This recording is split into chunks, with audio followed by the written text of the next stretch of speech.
இந்தோனேஷியாவில் நேற்று மதியானம் 1:30 மணிக்கு கப்பலில் தீ விபத்து ஏற்பட்டிருக்கு.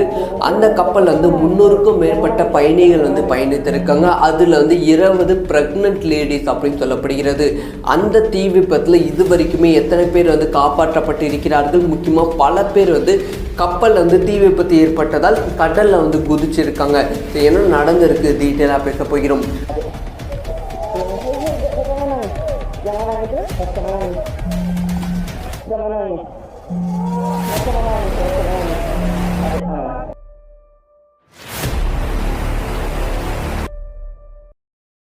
அதாவது இந்தோனேஷியாங்கிறது 17,000 தீவுகளை கொண்ட ஒரு நாடு. அங்கே கப்பல் போக்குவரத்து ரொம்ப ரொம்ப அதிகமாகவே இருக்கும். எப்படி பார்த்தீங்கன்னா நம்ம ஊரில் பஸ் எப்படி போக்குவரத்து இருக்கோ அந்த மாதிரி கப்பல் போக்குவரத்து அதிகமாகவே இருக்கும். ஸோ நேற்று இந்தோனேஷியாவில் தலாத் தீவிலிருந்து மண்டேலா தீவுக்கு செல்வதற்காக கப்பல் புறப்பட்டது. அந்த கப்பல் 300 பேர்களை ஏற்றி புறப்பட்டது. அப்படி போயிட்டு இருக்கும் சமயத்தில் கரெக்டாக 1:30 மணிக்கு கப்பலில் கருகிற வாடை வர ஆரம்பித்தது. அப்பவே அந்த கப்பலில் இருப்பவர்கள் சந்தேகப்பட்டார்கள். கொஞ்சம் நேரம் ஆக ஆக முக்கியமாக வெயில் அதிகரிக்க அந்த கருகரை வாடை அதிகரித்தது. அதே சமயம் ஒரு பக்கத்தில் புகையும் வெடிக்க ஆரம்பித்தது. ஸோ கொஞ்சம் கொஞ்சமாக அந்த தீ விபத்து பரவ ஆரம்பித்தது. அப்போ கப்பல் பயணிகள் அச்சமடைய ஆரம்பித்திருக்கிறார்கள். உடனடியாக கப்பலில் இருந்து கீழே குதிச்சிருக்காங்க. அங்கே 300 பேர் இருந்திருக்காங்க. பல பேருக்கு லைஃப் ஜாக்கெட் இருந்திருக்கு. ஸோ அந்த லைஃப் ஜாக்கெட் இருந்ததும் லைஃப் ஜாக்கெட்டை போட்டுக்கிட்டு கப்பல் கடலில் குதிச்சிருக்காங்க. ஆனால் பல பேருக்கு லைஃப் ஜாக்கெட் கிடையாது. ஸோ 300 பேர் கடலில் குதிச்சிருக்காங்கன்னா அதில் 200 பேருக்கு மட்டும்தான் லைஃப் ஜாக்கெட் இருந்திருக்கு. ஸோ கடலில் குடித்த பல பேர் கப்பலை வீடியோ எடுத்து சோஷியல் மீடியாவிலையும் பகிர்ந்திருக்காங்க. அவங்களோட கதறல் சட்டம் நெஞ்சை பதற வைக்கிறது.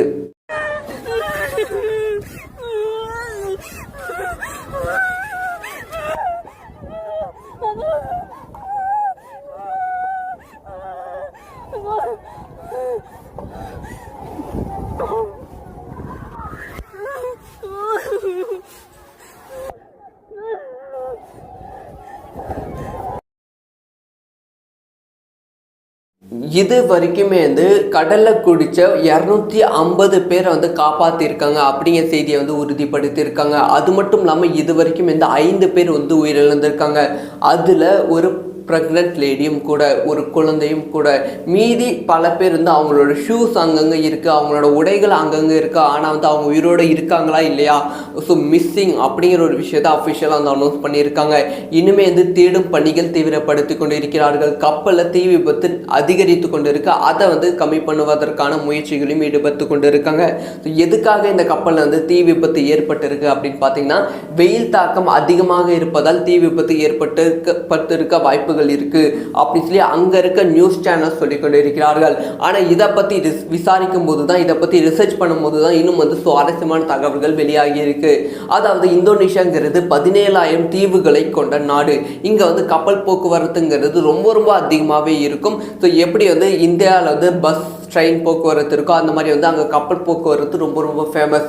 இதுக்கு முன்பு 2011 தீ விபத்து ஏற்பட்டிருக்கு. இதில் 27 பேர் உயிரிழந்திருக்காங்க.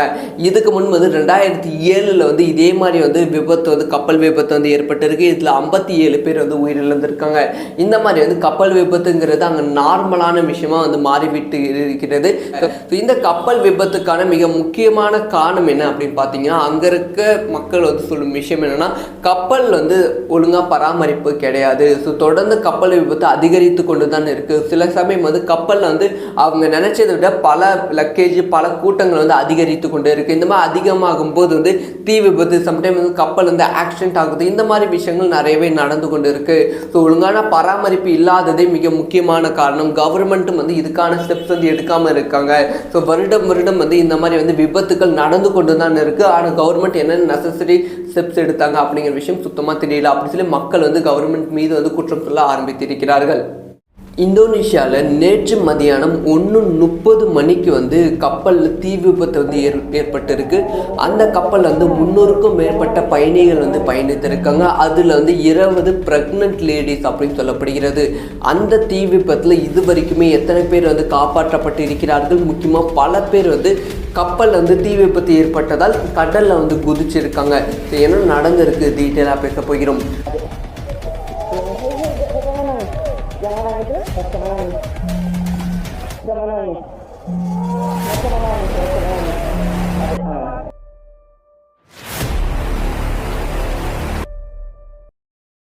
அதாவது இந்தோனேஷியாங்கிறது வந்து 17,000 தீவுகளை கொண்ட ஒரு நாடு. அங்கே வந்து கப்பல் போக்குவரத்து வந்து ரொம்ப ரொம்ப அதிகமாகவே இருக்கும். எப்படி பார்த்தீங்கன்னா நம்ம ஊரில் வந்து பஸ் வந்து எப்படி வந்து போக்குவரத்து இருக்கோ அந்த மாதிரி வந்து கப்பல் போக்குவரத்து அதிகமாகவே வந்து இருக்கும். ஸோ நேற்று வந்து இந்தோனேஷியாவில் வந்து தலாத் தீவிலிருந்து மண்டேலா தீவுக்கு செல்வதற்காக கப்பல் வந்து புறப்பட்டது. அந்த கப்பல் வந்து 300 பேர்களை ஏற்றி புறப்பட்டது. அப்படி போயிட்டு இருக்கும் சமயத்தில் கரெக்டாக 1:30 மணிக்கு வந்து கப்பலில் வந்து கருகிற வாடை வந்து வர ஆரம்பித்தது. அப்பவே அந்த கப்பலில் இருப்பவர்கள் சந்தேகப்பட்டார்கள். கொஞ்சம் நேரம் ஆக ஆக முக்கியமாக அந்த வெயில் அதிகரிக்க வந்து அந்த கருகரை வாடை வந்து அதிகரித்தது. அதே சமயம் ஒரு பக்கத்தில் வந்து புகையும் வந்து வெடிக்க ஆரம்பித்தது. ஸோ கொஞ்சம் கொஞ்சமாக அந்த தீ விபத்து பரவ ஆரம்பித்தது. அப்போ அந்த கப்பல் பயணிகள் அச்சமடைய ஆரம்பித்திருக்கிறார்கள். உடனடியாக கப்பலில் இருந்து கீழே வந்து குதிச்சிருக்காங்க. அங்கே 300 பேர் வந்து இருந்திருக்காங்க. பல பேருக்கு வந்து லைஃப் ஜாக்கெட் வந்து இருந்திருக்கு. ஸோ அந்த லைஃப் ஜாக்கெட் வந்து இருந்ததும் லைஃப் ஜாக்கெட்டை போட்டுக்கிட்டு கடலில் வந்து குதிச்சிருக்காங்க. ஆனால் பல பேருக்கு வந்து லைஃப் ஜாக்கெட் வந்து கிடையாது. ஸோ 300 பேர் கடலில் குதிச்சிருக்காங்கன்னா அதில் 200 பேருக்கு மட்டும்தான் வந்து லைஃப் ஜாக்கெட் வந்து இருந்திருக்கு. ஸோ கடலில் குடித்த பல பேர் வந்து கப்பலை வந்து வீடியோ எடுத்து சோஷியல் மீடியாவிலையும் பகிர்ந்திருக்காங்க. அவங்களோட கதறல் சட்டம் நெஞ்சை பதற வைக்கிறது.